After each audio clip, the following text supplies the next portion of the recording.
Bonjour, bonsoir à tous et bienvenue dans ce 53e Pixel Café. 4e. 5e. 54e. 56e. 54e. 54e, oui. 50 quelque chose. Whatever. Voilà, c'est toujours un plaisir de vous retrouver, j'espère que c'est pareil pour vous. Et aujourd'hui, nous sommes en compagnie de Tomario, Normerdeur, salut. Sam, Hello. Honte, Adieu. Dr D, Hello. Mouni Salut. et moi-même Bardowski pour vous parler d'un sujet beaucoup moins joyeux que la voix que j'ai en ce moment, qui est la déception. C'est-à-dire, y a-t-il des jeux qui vous ont déçu, des jeux pour lesquels vous aviez des grandes attentes et qui finalement ont déçu ces attentes tout simplement? Je peux spoiler celui de Dr. D, s'il vous plaît? Ça ne sera pas No Man's Sky. Ça ne sera pas No Man's Sky. Je n'y crois Non. pas. Serais-tu passé outre? C'est le sujet du troll, mais en même temps, j'avais pas d'attente vis-à-vis de No Man's Sky. C'est vrai. Non, alors vraiment, à ce niveau-là, c'est une déception, mais non, on pourrait parler, vu que vous me donnez la main, pour commencer, de jeux qui ont été des déceptions généralisées. On en parlait, je crois, il y a quelques épisodes de ça. La série des Yoshi's Island, seul le premier qui était vraiment une espèce de génie stratosphérique, a été vraiment à la hauteur de ce que la série entière aurait dû être. Toutes les suites ont été malheureusement beaucoup plus médiocres, et en termes de déception, il y a un point que je trouve vraiment inacceptable au milieu de tout ce qui ne marchait pas avec ces suites, c'est la musique. La musique, D'accord. elle est horrible dans le Elle est horrible. Elle est inqualifiable. Il n'y a même plus de mots.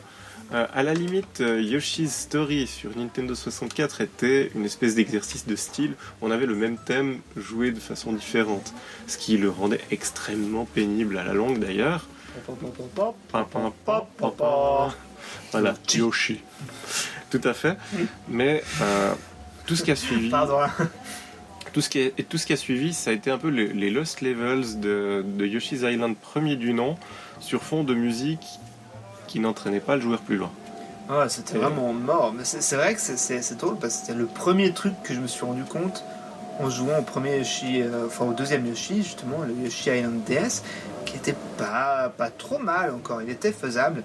Mais par contre, ouais, je m'attendais à retrouver les thèmes pétants et bien entraînants du premier Yoshi Island, et non, pas du tout. Genre vraiment pas du tout, et j'étais très très déçu.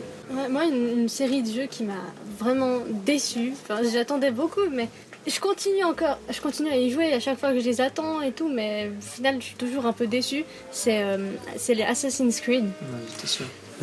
Parce que, honnêtement, un des premiers qui me vient à l'esprit, c'est surtout avec Unity, dans le sens où il y avait tellement d'attentes sur ce jeu, parce que déjà, c'est Paris, c'est beau et tout, la direction artistique elle est magnifique, un peu, on va dire, comme toujours, on va dire.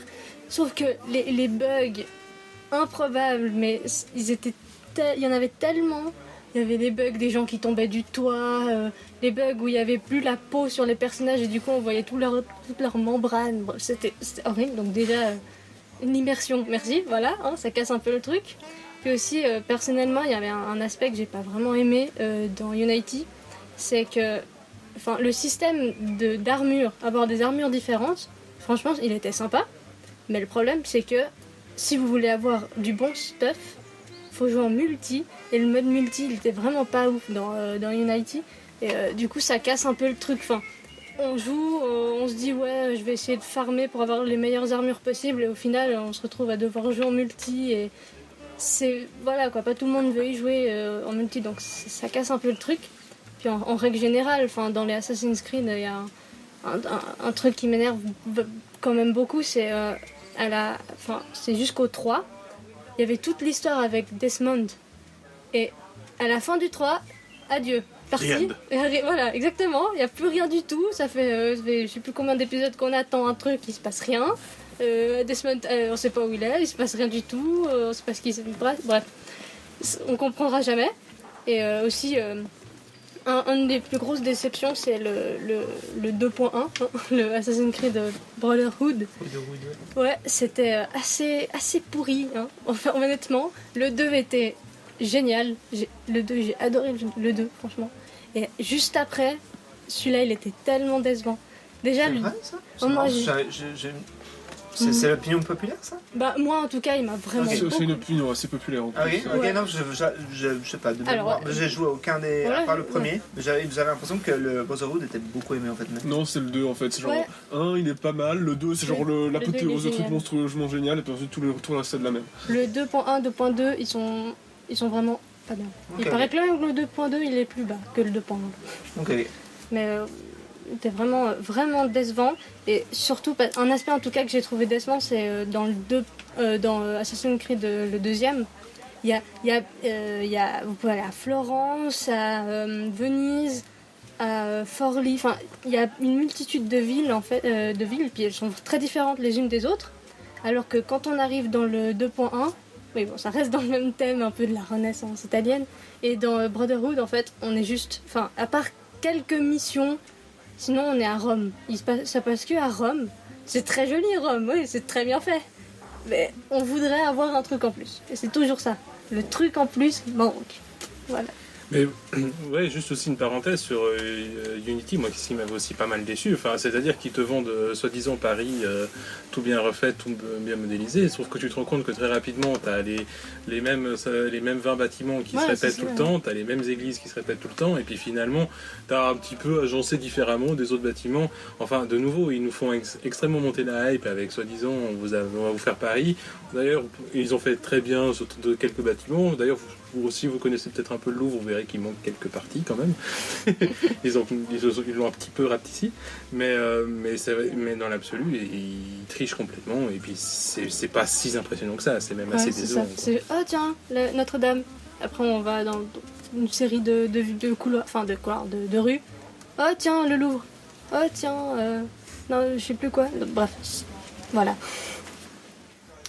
Moi, je vais sauter sur ce qui a été dit tout à l'heure, non pas rebondir, et on va quand même dire ici qu'on va combattre un peu la dictature des choix populaires, et en l'occurrence, un jeu qui a été très apprécié, je vais quand même le qualifier de déception pour un certain nombre de choses.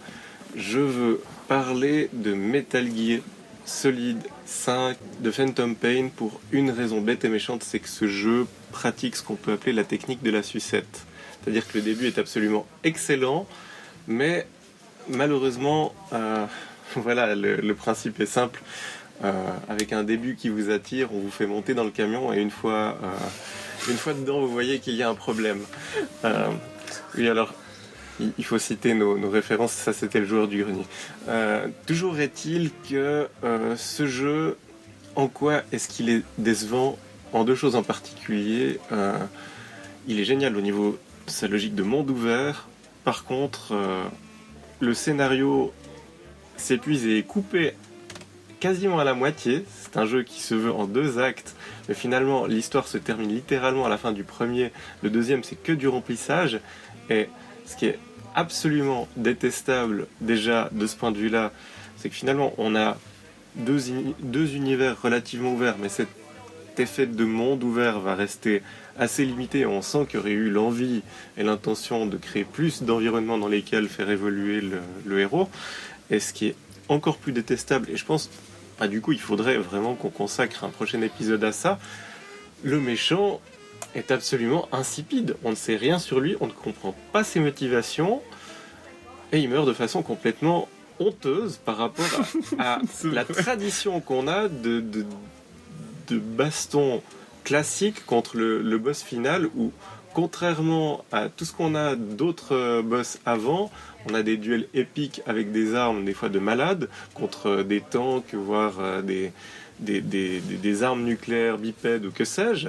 À la fin, c'est censé se tataner à la main ou au katana. Là, on n'a même pas ce plaisir-là. On nous l'a retiré, donc... En plus, c'est même pas notre personnage qui le bute, quoi. Oui, alors voilà. J'osais pas le dire comme ça, mais effectivement, Ouais, mais il se fait lamentablement... Non, mais, il se fait lamentablement écraser, littéralement. Oui, c'est vrai. Et ça, c'était inacceptable. Ouais, en effet. Moi, une série qui a soulevé une ou deux déceptions quand même, c'était la série des Drivers. sur les deux premiers étaient sur PlayStation 1 et sur PlayStation 2 ils ont dit on va révolutionner Driver, vous pourrez maintenant sortir de votre voiture parce qu'on pouvait sortir de la voiture mais c'était ultra mal fait puis c'était juste pour en reprendre une dans un autre était pété. Mais là ils ont dit alors maintenant on aura un monde ouvert et puis il y aura des batailles avec des flingues, genre ce sera grosso modo GTA et puis on se disait waouh ça a l'air trop bien. Et il s'est avéré que Drive 3R était plutôt pas terrible, voire même carrément nul à chier. La map était pas du tout pensée pour sortir de la voiture. Chez moi on était en dehors de la voiture, ça nous arrivait régulièrement de traverser les murs et de tomber en bas de la map, ce qui est plutôt irritant. Et globalement la conduite était complètement foirée. Tout ça pour une suite vachement attendue mais qui était complètement foireuse. Cela dit, avec le dernier opus Driver San Francisco, ils sont vachement bien rattrapés. Je fais un micro-commentaire avant de céder la parole à qui veut, mais vous aurez remarqué que jusque-là, on a déjà pas mal de déceptions qui sont liées à des jeux qui ont beaucoup vendu le monde ouvert. C'est d'ailleurs un truc sur lequel je reviendrai si j'ai un peu de temps. Moi je veux aussi aller à l'encontre de l'opinion populaire. Oui, il y a un jeu qui m'a énormément déçu, c'est personnel, on l'a dit il y a quelques épisodes qu'on ne pouvait pas être objectif tout le temps, voire jamais. Et moi c'est Dishonored. Alors je vois déjà des gens qui me font des grimaces, oui, alors ce jeu m'a extrêmement déçu. Alors je suis conscient que c'est un bon jeu, je ne vais pas dire que c'était de la merde ou quoi que ce soit, mais moi je m'attendais vraiment à beaucoup plus et il y a beaucoup de choses qui m'ont dérangé dans le jeu. Déjà parce que je suis un grand fan de BioShock et j'ai vraiment eu l'impression que ce jeu surfait sur la vague de popularité de BioShock. Et j'avais vraiment l'impression d'avoir un BioShock au rabais. Et je l'ai acheté le jeu, j'ai joué quelques heures et le jeu prônait le fait qu'on pouvait faire tout soit discrètement, soit à la mode bourrin. Puis au final, on se rend compte que ça va beaucoup mieux d'aller à la mode bourrin. Donc on saute un peu partout, on tue un peu tout le monde. C'est pas très intéressant. Et puis là, on a une vieille mamie pigeon, je sais plus comment elle s'appelle, là, qui vous donne une vieille mission où elle est censée être drôle, la mamie pigeon, mais elle n'est pas spécialement drôle. Enfin bref, je trouvais que l'humour était pas top. Je trouvais que l'ambiance était sympa. Mais je trouvais que c'était mal amené justement par rapport à ces fausses notes d'humour. Et puis ouais, j'avais vraiment l'impression de me retrouver dans l'univers de BioShock, mais en raté. Voilà. Mais il n'y a pas d'humour dans Dishonored. Ah, alors si. Alors je me rappelle très bien de cette mamie pigeon. Non, mais elle est censée être drôle. Non, elle n'est pas censée être drôle. Elle est juste évidemment qu'elle est censée être drôle. Mais C'est pas du plus tout. glauque que drôle, hein, Ouais, c'est ça, elle est franchement. supposée être glauque. Et franchement, pour avoir fait le jeu genre 1 milliard de fois, plus tous les DLC 1 milliard de fois, il n'y a jamais une seule blague dans ce jeu. Ah, alors la mamie pigeon, elle a quand même des répliques qui sont un petit. C'est plus de la folie, c'est genre ridicule. Oui, d'accord, mais elle n'est pas censée être drôle. Non, mais je veux dire, quand tu casses. Enfin, moi, ça m'a vraiment cassé l'ambiance, quoi. C'était vraiment. Je suis arrivé avec cette mamie pigeon, et puis elle était folle, oui, mais elle était pas folle, genre. Ça te met mal à l'aise. Elle était folle, genre. Ok. Enfin, moi, c'est comme ça que j'ai ressenti. C'est personnel, encore une fois, hein, mais c'était un des trucs qui m'a cassé l'ambiance, et puis il y avait d'autres trucs, mais c'est vrai que. Je dis encore une fois, je dis pas que le jeu est mauvais, je dis que pour moi ça a été une déception parce que je m'attendais à autre chose en fait. Du coup, pour ma part, pour parler d'une déception qui est par contre très personnelle pour commencer, ce sera Rust, qui est un très bon jeu. D'ailleurs, quand vous mettez les graphismes en fantastique, il est magnifique, je vous le conseille vraiment. Sauf que j'ai fait l'erreur de l'acheter en alpha, à l'époque où c'était simplement un survival où il manquait encore beaucoup de features, mais qui était très prometteur. Il était très très bien, il promettait beaucoup de choses et il a évolué. Il est toujours en alpha d'ailleurs, ce qui est assez marrant depuis le temps. Mais actuellement, en tout cas, mon ordinateur ne le fait plus tourner. Et même pas en graphisme fantastique, mais en plus bas, en résolution la plus basse, en fenêtre, ça ne marche pas, ça ne marchera jamais. Et c'est triste. Voilà, c'est une déception très personnelle, mais j'aimais beaucoup ce jeu.